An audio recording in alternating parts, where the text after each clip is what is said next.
Bonjour et bienvenue dans mon atelier. Aujourd'hui, je vous montre une carte de Noël inspirée du catalogue des fêtes. Alors, c'est important de prendre le temps de vraiment scruter les projets qui sont proposés par les designers de Stampin' Up! Parce que ça peut nous inspirer grandement. Moi, ce que j'aime, c'est de prendre quelque chose qui me plaît dans un projet, puis de le mettre à ma sauce. Aujourd'hui, c'est pas un copier-coller, ça va ressembler beaucoup, mais j'ai rajouté ma petite twist personnelle pour ce projet-là ici. Alors, j'aimais beaucoup tous les petits détails. Et je suis pas habituée de vous proposer des projets qui sont plus longs, mais ça, c'est une carte vraiment que vous faites pas en 80 exemplaires pour Noël. C'est vraiment, vous allez réserver. Moi, j'en fais tout le temps une douzaine, un petit peu plus fignolée, parce qu'elle demande plus de temps et qu'elle est plus coûteuse à faire aussi, parce qu'il y a beaucoup de petits ajouts. C'est pas qu'elle est coûteuse, mais en fait, si j'avais 80 cartes à faire, je ne mettrais pas 80 cadre comme ça. Alors, le but premier, vous voyez, je me suis vraiment inspirée de ça, mais j'ai changé. Je voulais utiliser ces cadres-là. Je voulais utiliser le tulle aussi, qui est vraiment beau. Le reste, c'est presque du copier-coller, mais je trouvais ça même, c'est beau, très très simple comme ça, l'estampage. Mais moi, je voulais faire en sorte que ce que j'étampe ici, mon vœu, soit pas tout seul, vu qu'il est moins gros, qu'il prend moins de place peut-être que celui qui était utilisé. Donc, j'ai vraiment fait comme si c'était un papier imprimé. On le fait simplement dans d'autres couleurs. Et puis, la petite touche finale, le Smoosh Spritz Maison, vous le voyez à l'écran, ça sort très bien. Alors, on s'inspire de ça pour découvrir les nouveaux produits. Alors, on part toujours d'une base de cartes brune dune. Vous savez comment j'aime ça. Alors, ici, j'en profite pour vous montrer les cadres métal design rococo. Alors, ce qui est le fun, c'est qu'on a 8 beaux cadres. Écoutez, c'est pas des petits cadres en métal qui se plient là facilement, qui sont pas de bonne qualité. Ils sont extraordinaires. Ils sont vraiment beaux aussi. C'est vraiment la touche qui apporte le spécial pour Noël. Et puis, ce qui est intéressant, c'est qu'on a besoin de 16 attaches parisiennes. Elles sont plus petites un petit peu que les attaches parisiennes qu'on a d'habitude. Et on en reçoit 200 dans cette petite boîte. Donc, je trouve ça le fun. On en a en masse après ça pour bricoler. Alors, j'ai commencé, j'ai déjà... Comme il y a plusieurs étapes, j'en ai fait d'avance. Alors, j'ai pris ici le plioir à gaufrage dont j'ai oublié le nom, là. Pour déjà gaufrer, vous allez avoir ça de toute façon dans les notes. J'ai déjà gaufré d'avance. Ensuite de ça, ce qu'on va aller faire, c'est qu'on pourrait pratiquement tout de suite aller placer notre tulle. Donc, je prends de la bande adhésive et je vais aller placer vraiment une bande au bas de mon carton. Et puis, ce tulle-là, dans le fond, qui est superbe, est offert en 3 couleurs. Donc, cerise carmin, couleur café. Et puis ici, le brune dune. C'est vraiment beau. Et il y en a beaucoup. Vous pouvez en incorporer dans tous vos projets. Et si vous faites des étiquettes cadeaux, ou que vous mettez cette carte-là sur un cadeau, c'est le fun d'avoir le rappel. Vous en avez assez pour faire quelques cadeaux emballés avec ça. Il est vraiment doux et soyeux.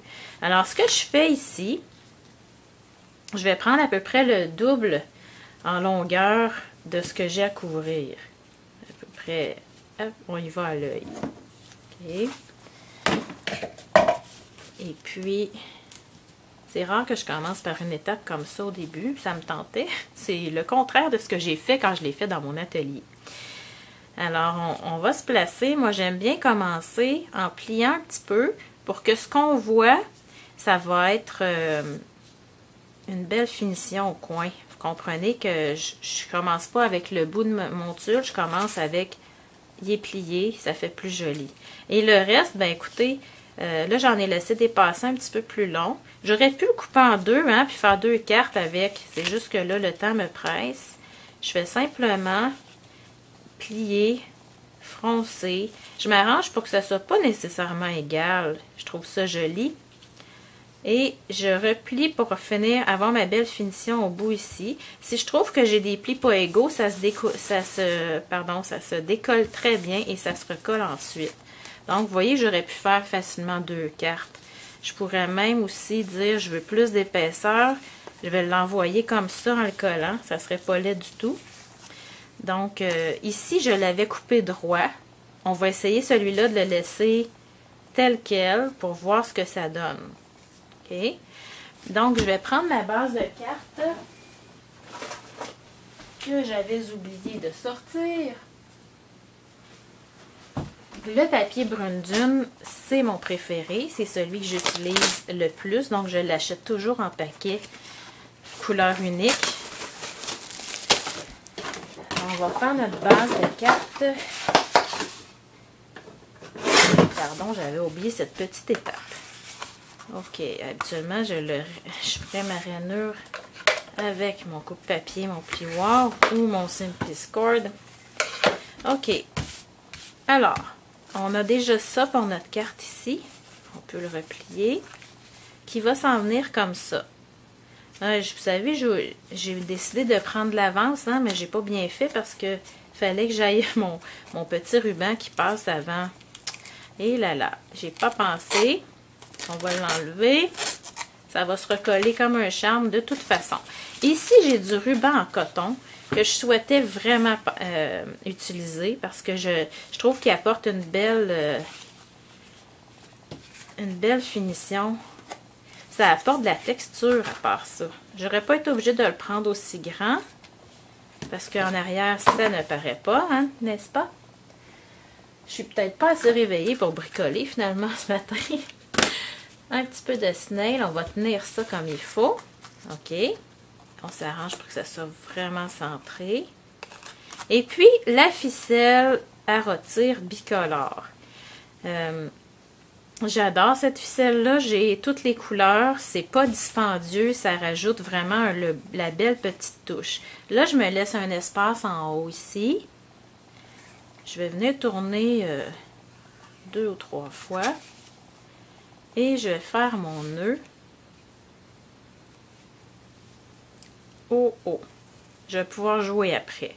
Je fais un nœud parce qu'après, ça va m'aider à moins bouger dans le fond pour faire ma boucle. C'est rare que je fais des boucles sur des projets parce que je sais que j'ai beaucoup de clientes qui ont peur. Aussitôt qu'il y a une boucle, c'est comme si c'était au secours, viens la faire pour moi. Pourtant, le truc, il n'y en a pas vraiment, mais c'est de s'amuser à jouer avec après. J'aurais pu laisser plus long de ficelle, elle est tellement jolie. Bon, alors là, c'est ça que j'aurais dû faire vraiment en premier. On va venir ajouter, encore une fois, notre tulle. C'est vrai, si je veux le replier par en avant, j'y pense là. Je vais laisser moins long qui dépasse ici, parce qu'après, quand je vais le replier, on va avoir une autre épaisseur. Ça va être plus joli même que ce que j'avais fait tantôt. Vous voyez, des fois, ça a du bon de me reprendre. OK. Là, c'est sûr qu'avec le ruban, je dois en remettre ici parce que j'ai rien pour tenir. La bande adhésive, c'est vraiment l'idéal pour coller le tulle comme ça. J'ai un petit peu de misère à l'enlever là ce matin. Je pourrais prendre mes ciseaux, c'est parce que c'est comme s'il adhère beaucoup sur... Wow, je l'ai. Alors, on y va à peu près. Ça se fait rapidement, là. Je vous disais tantôt que vous pourriez... c'est pas ça que vous feriez en 80 exemplaires, mais en fait, si vous faites ça à la chaîne, ça pourrait être sublime. Donc là, je vous montre le principe que je voulais, c'est que le plus long soit en dessous. Et ça va donner comme ça de l'épaisseur. Je vais peut-être devoir jouer un peu avec, là, parce que... Ou recouper comme j'avais fait. Ouais, je pense que je vais recouper un petit peu. Ou je pourrais simplement garder juste l'épaisseur. Je vais recouper. Excusez, je sors un petit peu de la zone. C'est voulu pour une fois. Quand vous voyez que je sors de la zone, c'est parce que je suis trop dans ma bulle. Habituellement, là. OK. Il y en a qui m'écrivent des fois, on t'a perdu quelques secondes. Et oui, je suis désolée, j'étais trop dans ma bulle. Je fais des efforts constants pour regarder la caméra où est-ce que je me situe. Mais ça peut arriver des fois. OK, alors j'y vais allègrement avec des dimensionneurs. Vous pouvez les couper en deux si vous voulez. En avoir le double. Bref. OK, coller sur le ruban. Il faut peser fort parce que ça décolle. Il est très très beau ce ruban en coton là. Ce que vous pourriez faire, ça serait comme illustré, je crois, dans le catalogue. Ça serait d'aller étamper dessus. Passer une roue Stampin' Around avec des motifs de Noël. Ça serait super beau. OK. On va aller coller ça comme ça. Bon, après ça, je pourrais m'amuser après à replacer le tulle, puis à découper si des fois il y a quelque chose que je trouve trop long. C'est vraiment un tulle qui est super soyeux. OK, on continue? Alors, notre pièce étampée, la pièce principale, c'est un carton très vanille. Je vais aller, premièrement, étamper au centre. Là, j'utilise fil de chlorophylle et rouge. Et il y en a qui me demandaient dans mes clientes avant de commander, est-ce que c'est une bonne chose, un bon verre pour Noël, fil de chlorophylle? Écoutez, moi, je suis vendue au vert olive, mais j'avoue que le fil de chlorophylle, quand je l'ai essayé, il est beaucoup plus brillant, beaucoup plus joyeux que le vert jardin qui est beaucoup plus foncé.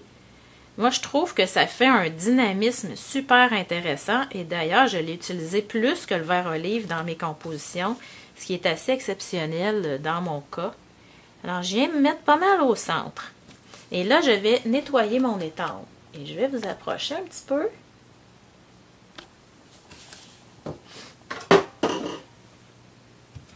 Bon. Ensuite, je sors mon tampon Brune Dune. Et je veux aller faire vraiment une imitation comme si ça faisait partie d'un papier imprimé. J'y vais vraiment au hasard là, et rapidement. C'est certain qu'il y a des petits bouts qui vont paraître à l'intérieur de mon cadre, mais c'est pas quelque chose qui me dérange. Ça fait juste comme si ça faisait partie d'un papier imprimé. Et ça, c'est un flash que j'ai eu quand j'ai voulu remplir. Je trouvais que ça faisait vraiment tout seul au centre.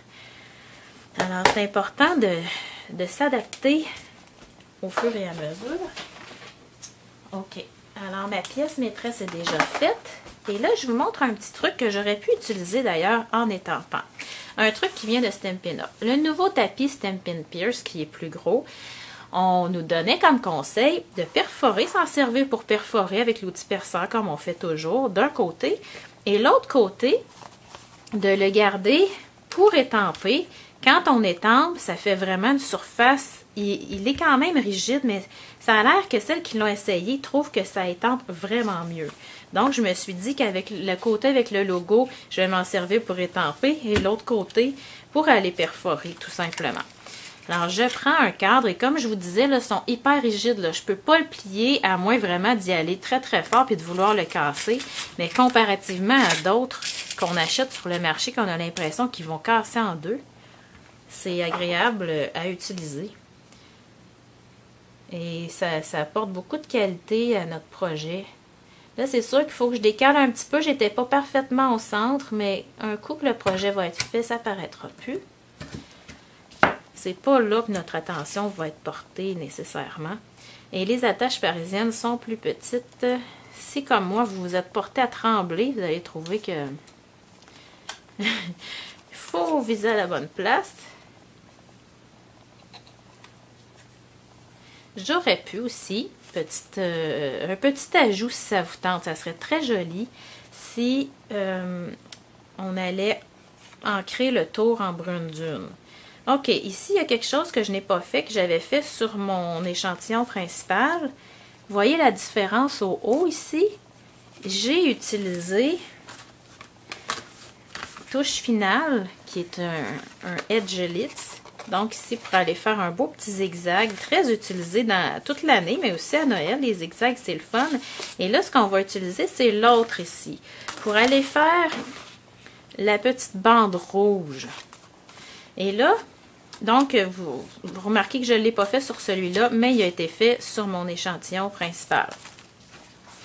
Bon, alors, tant qu'à parler du tapis ici, je vais simplement tout de suite penser à étamper l'arrière de ma carte parce que c'est important. Il y a le beau jeu art et design là, pour aller indiquer, c'est moi qui l'ai fait. Moi, j'utilise aujourd'hui pour la première fois une étampe que j'ai reçue en cadeau au Founder Circle de Stampin' Up. Ils ont été gentils. Elle est en anglais, mais hand stamped, on sait ça veut dire quoi. By Marika, avec mon initiale. C'est important, je trouve, quand on offre des cartes, surtout quand on prend plaisir à en faire plusieurs, là, de mettre notre petite touche au verso. De toute façon, il y en a beaucoup qui vont la retourner pour dire « Elle vient d'où cette belle carte-là? » Alors, c'est important. Et comme de fait, ça va très bien avec le tapis Stampin' Pierce. Ça serait peut-être une très bonne habitude à inclure dans mon estampage et probablement dans le vôtre aussi. OK. Alors, je vous montre avec la Big Shot. Les Edgelits, je les aime beaucoup parce que, dans le fond, ils s'utilisent... on tient notre plateforme ici fermée. Je vais vous reculer un petit peu. On met un tapis. Vous voyez comment ils ont du vécu, mes tapis? Et là, celle-là va nous permettre d'aller faire une belle bordure, mais aussi des trous, ce qui est vraiment intéressant. Donc, je place mon petit couteau contre mon papier. Et là, c'est de s'arranger pour ne pas bouger. Si vous utilisez des Edgelits puis vous trouvez que ça bouge beaucoup, venez vous placer un post-it par-dessus. Comme ça, ça ne bougera pas. Moi, je me rends compte que habituellement, j'en ai pas besoin puis que ça va très très bien. On glisse à l'intérieur. Et je vous montre ce que ça donne. Celui-là, ce Edgelits-là, voyez-vous, je l'ai utilisé 2 fois. Ça pourrait faire un motif inespéré, dans le fond, que je n'avais pas prévu avoir. Il est plus difficile à enlever que les autres parce qu'on a des perforations qui se sont faites. Et là, regardez. Regardez comme c'est joli. C'est vraiment, vraiment intéressant pour vos cartes. C'est sûr que si vous voulez que la prochaine fois que vous allez vous en servir, que les trous paraissent, il faut prendre le temps, avec l'outil perceur, de venir enlever les petits bouts qui se logent, mais c'est quand même pas très, très long. Oui, il y en a qui vont me dire, mais je vais l'abîmer. Ça se peut qu'on égratigne un petit peu à l'occasion dans le fond. Mais écoutez, ça nuira pas au fonctionnement, là, je peux vous le dire, je m'en sers beaucoup.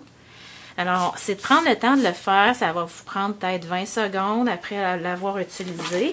Ce que je ne ferai pas ici parce que je veux compléter mon projet. Alors, ce qui me reste à faire, ça va être tout simplement d'aller couper pour avoir une belle... J'aime ça couper entre deux. Donc, ça va s'en venir comme ça. J'aurais pu le mettre à partir du milieu, tu sais, juste en mettre au milieu comme ils avaient fait. Mais je trouvais ça bien de le faire comme ça, qui fait la longueur complète. Je vais juste dépasser le nécessaire. Et là, si vous avez de la colle qui coule, qui dépasse, moi, je laisse tout le temps sécher un petit peu et je prends le dégommeur ici, qui est comme une efface. On vient tout simplement effacer. Quand c'est trop collé, on peut couper. Ça va nous durer 20 ans, je vous le dis. Alors là, ensuite de ça, je viens et je vais enlever le petit bout qui dépasse, qui est resté pris. Voilà. Alors, regardez là, on s'en vient tranquillement. Il nous manque une touche de finition avant de faire le smoosh. Et là, j'ai pris fil de chlorophylle. Le truc, quand vous faites quelque chose comme ça, avec votre coupe de papier pour que ça aille bien, c'est vraiment de prendre une retaille plus grande et pas de partir avec quelque chose de tout petit pour aller l'ajouter. Vous allez trouver ça vraiment difficile. Donc, je viens chercher une toute petite retaille. Je voulais que ça soit délicat. Moi, j'ai voulu faire des pointes parce que dans le catalogue, il n'y en avait pas et je trouvais que ça manquait. Donc, je vais prendre un petit peu ma mesure très savamment en ayant fait un trait avec mon ongle. OK, alors, je viens tout simplement... J'aime beaucoup les bannières. Donc, ça fait comme l'imitation d'une bannière ruban. Et si c'est pas parfait, ça fait juste plus fait main. J'aime ça beaucoup, beaucoup. Alors, je vais le poser en dernier. Là, ce que je veux faire, c'est vraiment venir poser ça. Encore des dimensionneurs.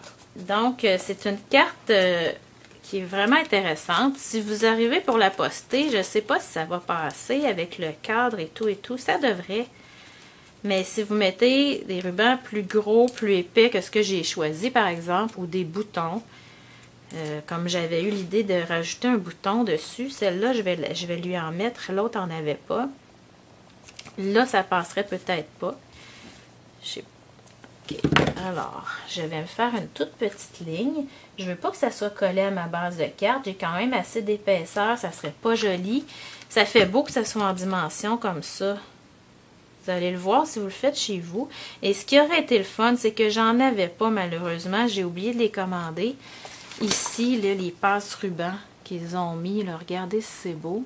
Ça aurait été la petite touche finale très agréable. Je vous montre quelque chose en finissant. Il y a ici les boutons design facettes d'époque. Ça pourrait être joli aussi. Si vous voulez passer un autre petit bout de ficelle pour faire un rappel. Moi, je trouve que la carte est complète comme ça. Je n'en rajouterai pas. Alors, il nous manque la touche finale. Le petit Smoosh Spritz que j'ai sorti. OK. Il est toujours sur mon bureau. Donc, alcool à friction 70%. On remplit plein, pratiquement. On se laisse juste de la place pour un petit peu de peinture chatoyante champagne. On secoue bien avant chaque utilisation. Et là, ça va faire le petit brillant qui manquait. Ça sèche très, très vite. Alors, voici, ici, on en a plus épais de tulle sur celle-là. Vous allez voir sur les photos. Celle-là, on en a juste une épaisseur. Bref, petit détail ici, c'est ma préférée à cause de ce détail-là ici. Alors, j'espère que vous allez bricoler cette carte et que vous allez avoir beaucoup de plaisir à utiliser les nouveautés. Bonne journée!